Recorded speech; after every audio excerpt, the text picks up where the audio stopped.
ఒక మనిషికి ప్రశాంత జీవితాన్ని మించిన ఆస్తి లేదు అని అంటున్నాం. ఎన్ని కోట్లున్నా ఇంట్లో వినని భార్య, చెప్తే అర్థం చేసుకొని కొడుకు, లేదా అనారోగ్యం, ఇవన్నీ మనిషిని ఖరాబ్ చేస్తాయి.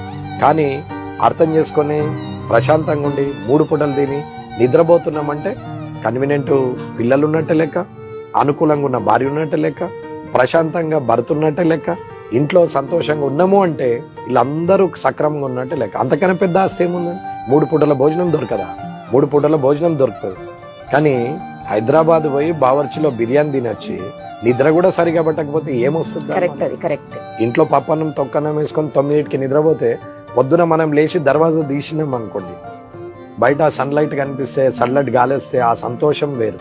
కానీ రాత్రి 12 దాకా దావత్ చేసుకొని వచ్చి 2-3 BMW, 4-5 ఆడి కార్లు పెట్టుకొని, పెద్ద ఇల్లు పెట్టుకొని, పార్కింగ్ లో 10 మంది పనులను పెట్టుకొని, పొద్దున లేచే లోపల 20 మిస్ కాళ్ళు, 5 డోర్ తీయంగానే 5 అప్లోలు ముందట ఉంటే వాడి బతికేందుకు, ఆస్తి ఎందుకు?